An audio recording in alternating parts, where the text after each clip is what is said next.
Lipton Tea and Lipton Soup present Inner Sanctum Mystery.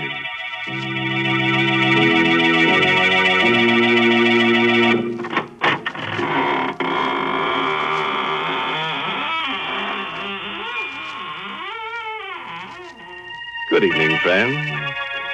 This is your horror host at the squeaking door of the Inner Sanctum. Come in, come in. Hang your hats on the torture rack over there and get cozy. Tonight, we've got cadenzas and cadavers, murders and melodies.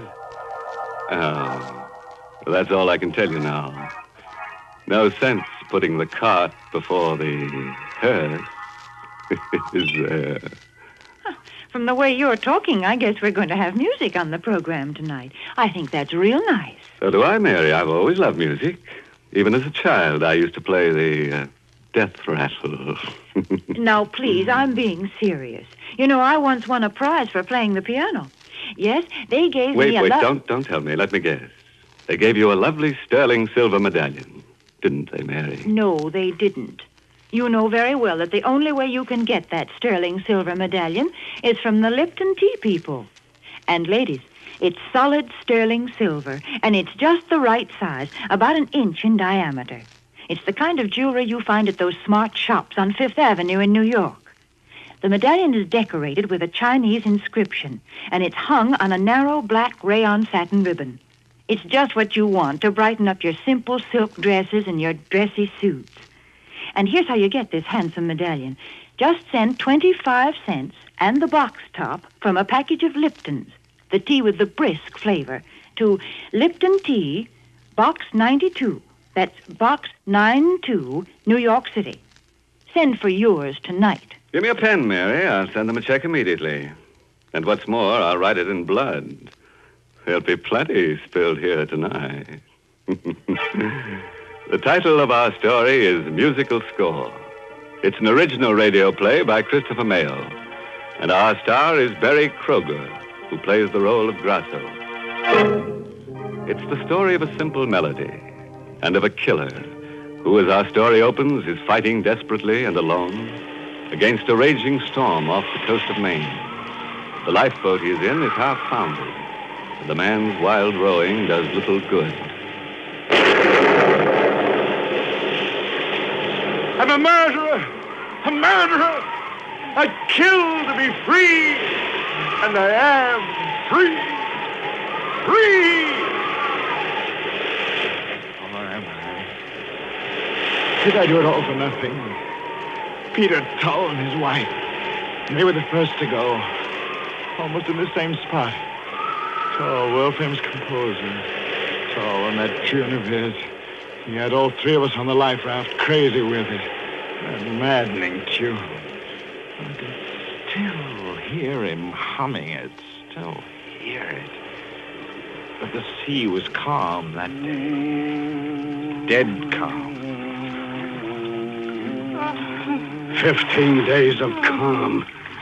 15 days on a raft with a sick woman and 3 men. And that sun. Tull! Stop that blasted humming! Sorry, Smart. Just that Marcia seems to like it. Part of a symphony I'm working on. It does get on our nerves, Tull. How is your wife? I don't know, Grosso. Poor Marcia. Yes.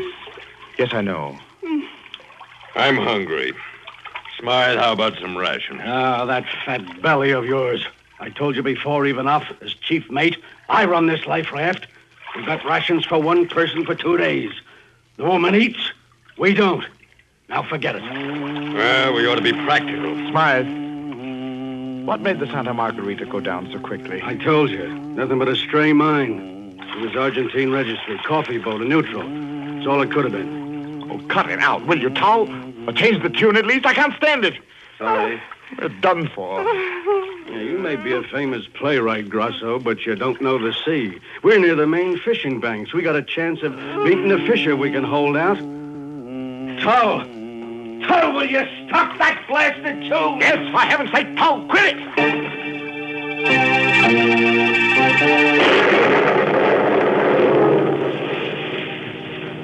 What a trio. A perfume manufacturer, a playwright, and a sailor.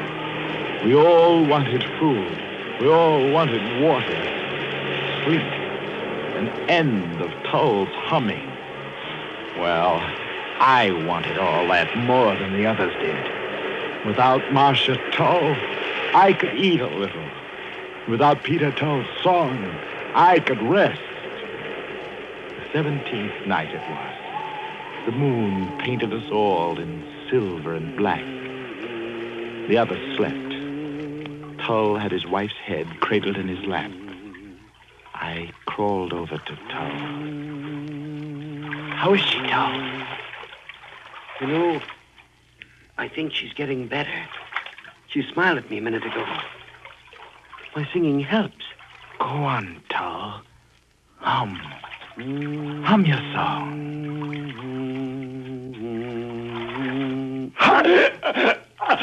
Hum you will for the last time. Hum. I cut off his infernal song, cut it off with my fingers, digging into the yielding flesh of his throat. He slumped over his wife's body. I closed my ears to her moans. I pushed them both into the dark. What?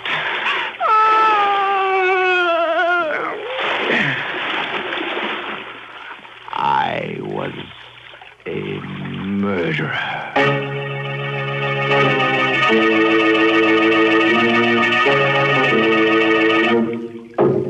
All right. So Tull's gone. So's his wife. But they didn't fall off. One of the three of us murdered them.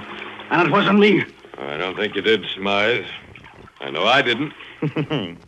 You're voting 2-1 and electing me the murderer, huh? Not necessarily, Grosso. It just looks a little like it. How are you going to prove it? Who's going to believe you any more than they'd believe me? Even if I was ready to murder for a crust of bread. For all I know, Smythe, you did it to sell even off some ration. Well, we hang together or we hang separately then. Let's be practical about this, Smythe. None of us can afford to be mixed up in even the implication of murder. Suppose we have an agreement, just in case we are picked up. What kind of an agreement, Grosso? Suppose we agree now and for all time that Tull and his wife simply died at sea and were buried at sea.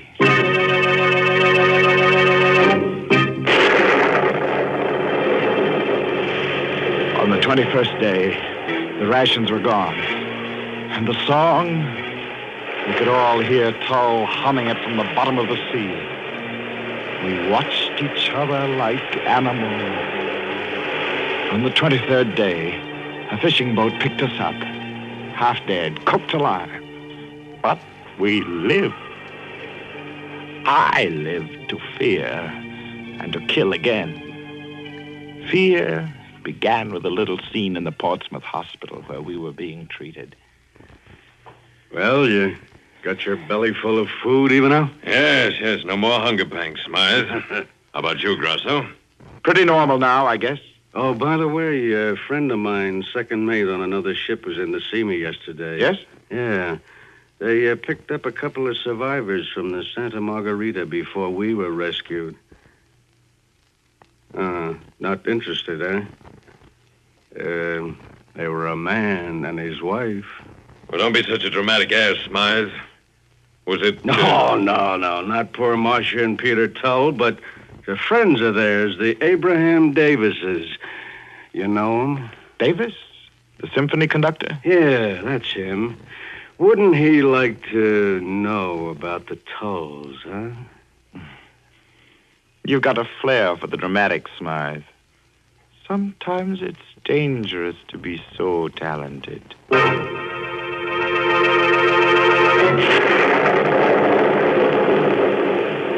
began to worry if both of them weren't ganging up on me. But days and weeks passed, and nothing happened. Only the Tull's melody was always with me, day and night. It kept ringing in my head, on and on and on. But at least I hadn't heard from the other two until one morning a letter came from Abraham Davis, the symphony conductor and dear friend of the Peter Tulls. Dear sir, it has taken me this time to locate you three who were with my lamented friends, Peter and Marcia Tull, when they died at sea. I'm giving a reading from the score of Peter Tull's Last Symphony in my home prior to its first performance, and thought you might like to hear it. Hear it? I didn't need a reading to hear it. But I'd have to be there. They would be. Maybe plotting to tell lies about me to Davis. Right then, I decided to kill them both. That way only lay freedom from anxiety. Murder would free me. Ivanov would be first. Yes. Fat, beady-eyed Ivanov. I studied their movements. Ivanov worked late at his office every Tuesday night. And on the second Tuesday of each month, the Halifax-bound cargo steamer San Luis left her New York dock. My plan was simple. It involved my waiting for Ivanov in his apartment house on the night of Tuesday, May 8th. My weapon would be simple, too. A common bread knife. Simple and so satisfying. Good night, Mr. Ivanov. Thanks for the bottle of perfume. My girl's crazy about it. Not yours. When you get married, I'll give you a quart of it. Thanks. I slid the knife from my sleeve and gripped the handle. Ivanov reached his door. His broad back was a leap away. I knew where to strike. You learn those tricks in my trade. An upward thrust just below the right shoulder blade. You. It was you.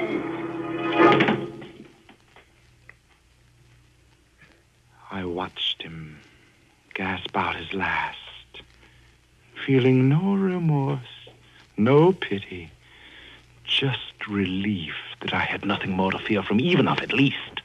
One more to kill, to be free. One more. I turned my back on the cooling mass at my feet and reached the street. I walked fast. I had only a little while to reach the docks and make my boat. Tull's melody kept beating its tireless notes against my brain.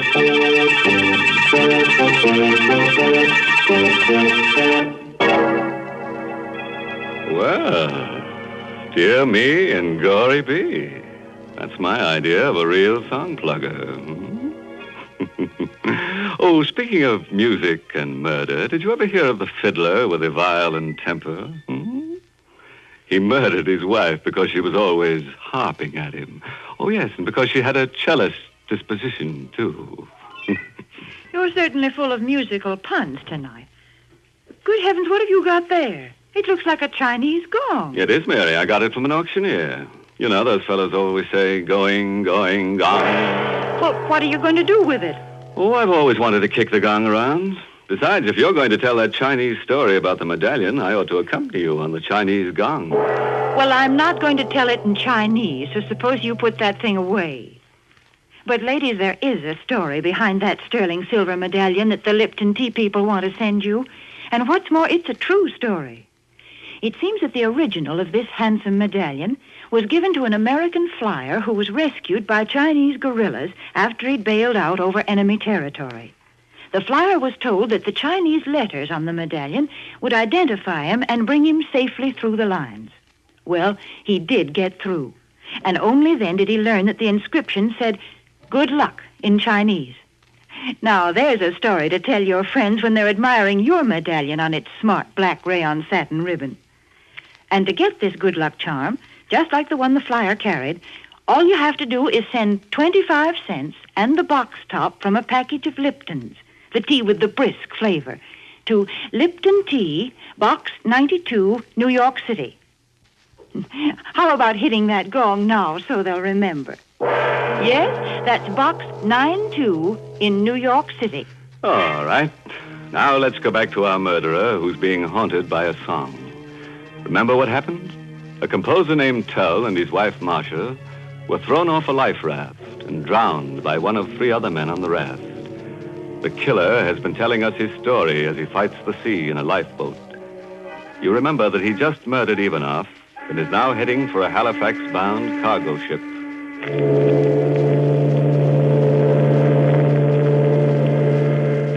This is your spite room, Mr. Grosso. Anything I can do for you? No, thanks. Not just now. I'm going right to bed. When do we reach Halifax? Tuesday morning, sir. Yes. Good night. Thank you. Oh, wait. I'm afraid I'm rather a nervous traveler. Well, just between us, do we have competent officers aboard? Your best, sir. Captain Jarms is tops. Oh. There's no better chief mate anywhere than Mr. Smythe, sir. So he was there. I'd gone to a lot of trouble to get aboard that ship, and he was there. I kept out of his way entirely until last night. We were off the main shore. It was raining slightly. I slid the long, well-pointed bread knife into my sleeve and made my way toward the afterdeck. It lacked 3 minutes of 8 bells.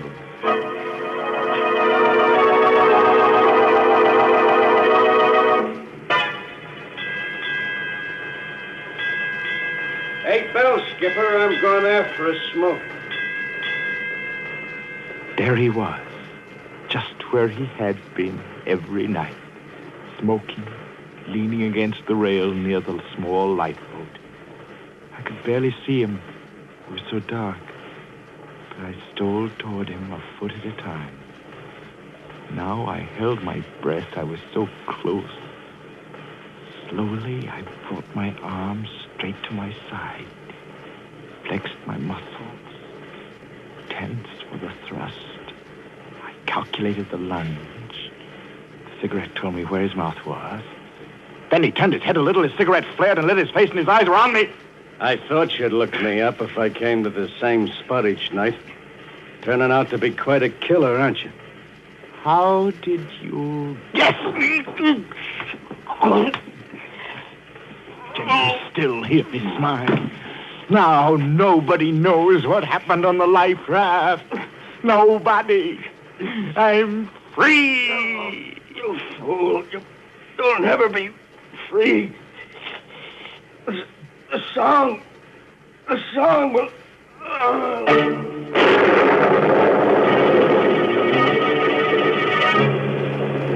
I dumped Smythe into one of the small boats and climbed in myself. I pushed out on the davits and lowered the boat to within a couple of feet of the water, and then climbed down the supporting ropes to it. I cut the ropes, and the black hull of the ship slid past. We were alone, just Smythe and me, and Smythe was dead. So I threw him overboard, and I was alone and free. And tonight, I'm alone and free. Hear me, Tom! Hear me! No. Am I going crazy? There can't be a light. Not a light. Well, it is. It's a light. It's land. Rocks ahead. And the surf breaking against them. I'm close. Too close. I'm going to crash into them. The surf's picking up the boat and throwing me down the rocks. I'll be killed. No!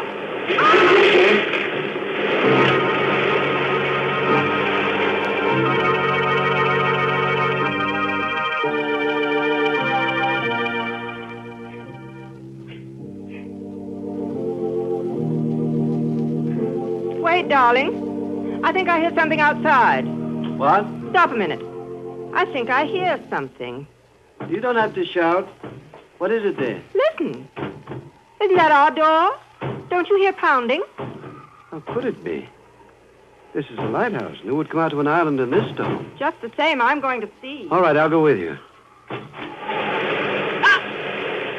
Good heavens. What did he... No. Not you. Stay away, Towel. Leave me alone. You're dead. It's made it, Marshal. Here, give me a hand. Put him in the living room bunk. Peter, Yes? how did he know our name? What did he mean by what he said? He's changed a lot since we saw him last. Since I saw him last. He was on the life raft with us. The Santa Margarita? Yes. If I'd know him better than you would. You were ill. His name's Grosso. His was the last voice I heard before we fell overboard.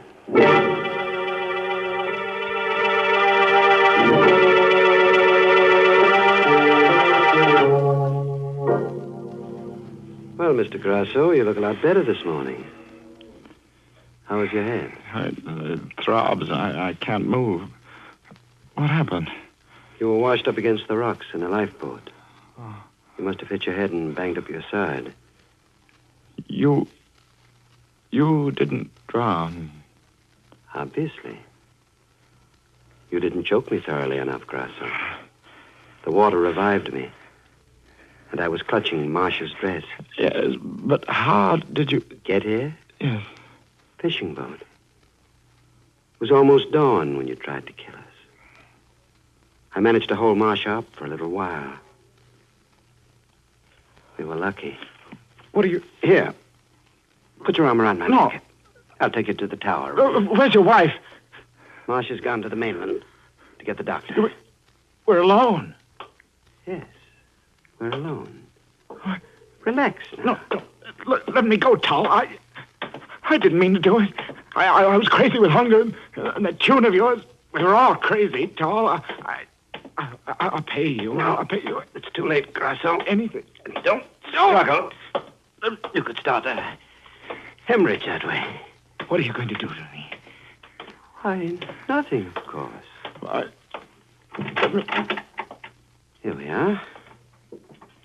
You're not bringing me up here for the sun and the air, Tal. You'll be Why? very comfortable in this bed. Marcia liked it here. Wonderful view in every direction. These windows here pull to one side. What? Like this, see? Now, I'll leave you to rest. No, don't. Don't what, Grosso? Why? I don't know. But you're up to something. Don't be silly. I'm just going to work on my music for a while. I'm having trouble with one part in it. It goes... Huh?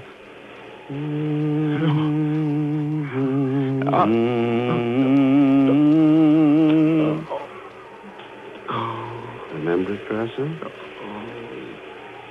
That's it. I see it now. Why, you... You'll be safe here. I have this barred metal door here to keep saboteurs out. If you want anything, just talk. Acoustics are wonderful down these stairs. You can hear everything. Talk. No, my head. I'll do anything. Anything. Only don't... By the way, Grosso, I heard about Ivanov's murder on the radio the other day. All right.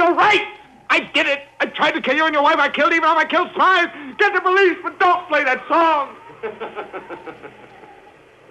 In the top drawer of the table next to the bed is a loaded revolver.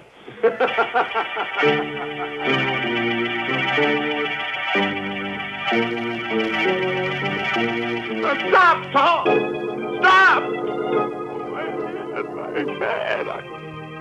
Stop! Can't go on. The revolver. God. Yeah. It'll stop it. Now I'll never hear that song again. Never. Play it! Play your melody, Tom! And the blaze is with you!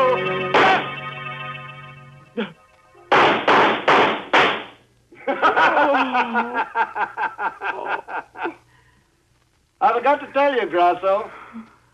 The gun is loaded with blanks.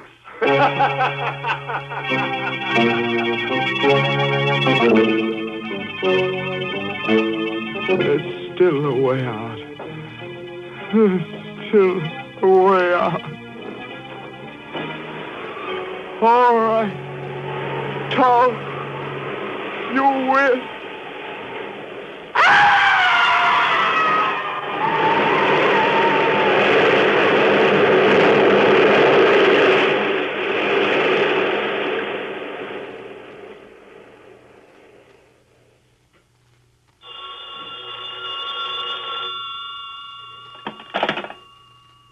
Hello? Oh. Hello, Marcia, darling. No, everything is fine now. Yes, there is something you can do for me. Send Davis a wire, will you? Just say, planned fall production of symphony. Have just finished. Final score.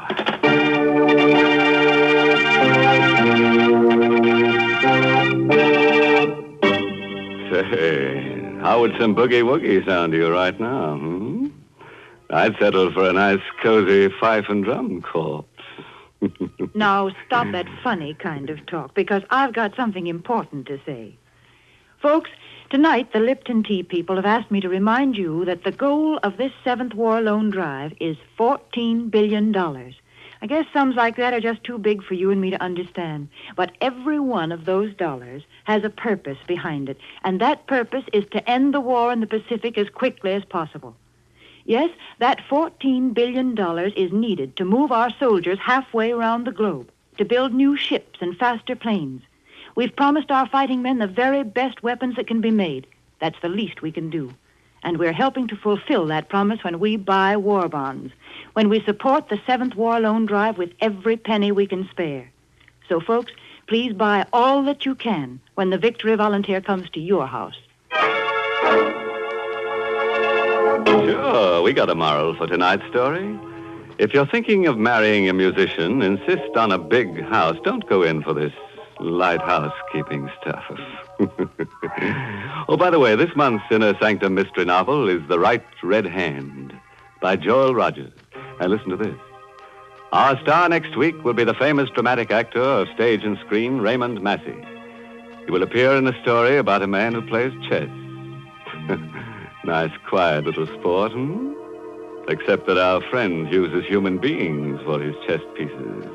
And by the time the game is over, those pieces are just too dead to move. Now it's time to close the squeaking door until next Tuesday, when Lipton Tea and Lipton Soup bring you Raymond Massey and another Inner Sanctum mystery story directed by Himan Brown. So, until then, good night. Pleasant dreams.